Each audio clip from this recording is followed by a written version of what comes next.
ಮಗಳೇ, ಯಾಕೆ ಚೀರಿದೆ?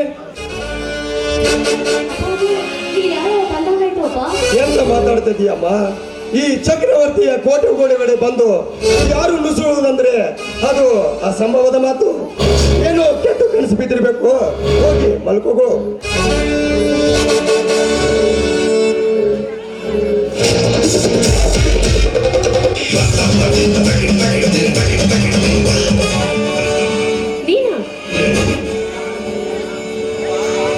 ನಾನೇ. ಎಲ್ಲಿ ಹೋಯ್ತು ನಿನ್ನ ಆದರ್ಶ? ಯಾವಾಗ ನೋಡಿದ್ರು ನ್ಯಾಯ, ನೀತಿ, ಸತ್ಯ, ಧರ್ಮ ಅಂತ ಮಾತನಾಡ್ತಾ ಇದೆಯಾ? ಇದೇ ನನ್ನ ನೀತಿ. ಮಾತೆತ್ತಿದ್ರೆ ಸಾಕು, ಬಸವಣ್ಣವರ ವಚನವನ್ನ ಹೇಳ್ತಾ ಇದ್ದೆ. ಕಳಬೇಡ, ಕೊಲಬೇಡ, ಖುಷಿಯ ನುಡಿಯಲು ಬೇಡ, ತನ್ನ ಬಣ್ಣಿಸು ಬೇಡ, ಇದರ ಹಳಿಯಲು ಬೇಡ, ಮುನಿಯಬೇಡ, ಅನ್ಯರಿಗೆ ಅಸಹ್ಯ ಪಡಬೇಡ. ಇದೇ ಅಂತರಂಗ ಸುದ್ದಿ, ಇದೇ ಬಹಿರಂಗ ಸುದ್ದಿ, ಇದೇ ನಮ್ಮ ಕೂಡಲ ಸಂಗಮ ದೇವ ನುಲಿಸುವ ಪರಿ ಅಂತ ಮಾತಿಗೆ ಮಾತನ್ನ ಹೇಳ್ತಿರುವ ನೀನು ಇವತ್ತು ಇನ್ನೊಬ್ಬರ ಮನೆಗೆ ಕಣ್ಣು ಹಾಕ್ತಾ ಇದೀಯಾ? ಅವತ್ತಿ ಮಾತನ್ನ ಹೇಳುವ ಇವತ್ತು ನೀನೇ ಈ ಕೆಲಸ ಮಾಡ್ತಾ ಇದೆಯಾ ಅಂದ್ರೆ ಇದನ್ನ ನಂಬೋದಕ್ಕೆ ತುಂಬಾನೇ ಅಸಂಭವ ಅನ್ಸುತ್ತೆ. ನೀನ್ ನೋಡಿದ್ದು ನನ್ನ ಜೀವನವೇ ಒಂದು ಅಸಂಭವ. ನೀನ್ ನೋಡಿದ್ದು ಅಸಂಭವ ಆಗದೆ ಇರುತ್ತಾ ಸೃಷ್ಟಿ? ನಿನಗೆ ಬಂತು ಇಂತಹ ಗತಿ? ತಿಂದು ತಿನ್ನುವ ಬಡತನ. ನಾನೆಷ್ಟೇ ನಿಯತ್ತಾಗಿ ದುಡಿದರೂ ನನ್ನ ತಂಗಿಗೆ ಲಕ್ಷ ಗಂಟಲೆ ರೊಕ್ಕ ಕೊಟ್ಟು ಮದುವೆ ಮಾಡೋಣ. ಅದಕ್ಕಾಗಿ ನನ್ನ ತಂಗಿಯ ಬಾಳು ಚೆನ್ನಾಗಿರ್ಲಿ ಅಂತ ಒಂದು ಸತಿ ಕಳ್ಳತನ ಮಾಡಿದೆ. ಅದಕ್ಕೆ ತಕ್ಕ ಹಾಗೆ ಜೈಲಿಗೆ ಹೋಗಿ ಬಂದೆ. ಮತ್ತೆ ಒಳ್ಳೆಯವನಾಗಿ ಬದುಕೋಕೆ ಈ ಸಮಾಜ ನನ್ನನ್ನು ಬಿಡಲಿಲ್ಲ. ಮತ್ತೆ ಕಳ್ಳನನ್ನೇ ಗುರುತಿಸಿತ್ತು. ನಾ ಯಾರಿಗೋಸ್ಕರ ಮಾಡಿದನೋ ಅವರು ಸಹ ಸಿಗ್ತಾ ಇಲ್ಲ. ಯಾರಿಗೋಸ್ಕರ ಮಾಡಿದೆ? ಯಾರವರು? ಅವಳು ನನ್ನ ತಂಗಿ. ಅವಳ ಬಾಳು ಚೆನ್ನಾಗಿರ್ಲಿ ಅಂತ ಮಾಡಿದೆ, ಆದ್ರೂ ಸಹ ಸಿಗ್ತಾ ಇಲ್ಲ.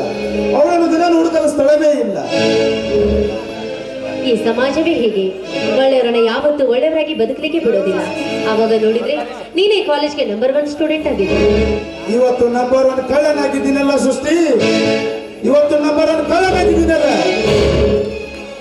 ಜೀವನ ಬಂದು ಒಳ್ಳೆ ಗುರಿನೇ ಇಲ್ದಂಗಾಗಿ ಹೋಯ್ತು. ಎಂತ ಲೈಫ್ ನೋಡು ನನ್ನದು. ಆ ಭಗವಂತ ಬಡವರ ನೋಡಿ ಕಷ್ಟ ಕೊಡ್ತಾನೆ. ನಾವು ಕೇಳೋದೇ ಒಂದು, ಅದು ನೋಡೋದೇ ಇನ್ನೊಂದು. ಅದನ್ನೇ ವಿಧಿ ಅನ್ನೋದವ.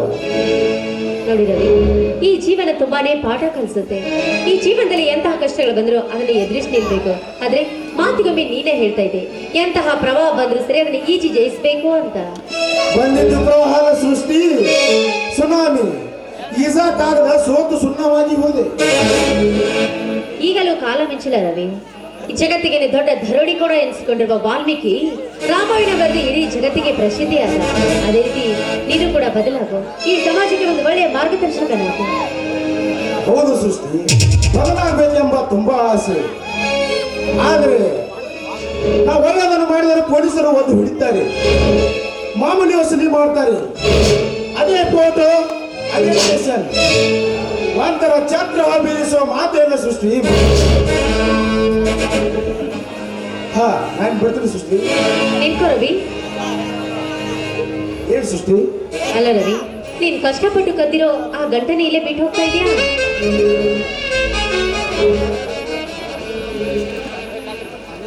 ನಿಮ್ಮ ಮನೆ ಅಂತ ಗೊತ್ತಾಗಲಿಲ್ಲ. ಇರೋದು ಬರೋದೆಲ್ಲ ಜ್ಯೋತಿ. ನಿನ್ನಿಂದ ಏನಾದರೂ ತಪ್ಪಾಗಿದ್ರೆ ಕ್ಷಮಿಸಿಬಿಡಿ. ಇದನ್ನ ಇಲ್ಲೇ ಬಿಟ್ಟು ಹೋಗಿ ನಾಳೆ ಊಟಕ್ಕೆ ಏನ್ ಮಾಡ್ತೀಯಾ? ನಾಳೆ ದೇವರಿದ್ದಾನೆ. ನೋಡು, ಇದರಿಂದ ನಮ್ಗೇನು ನಷ್ಟವಿಲ್ಲ.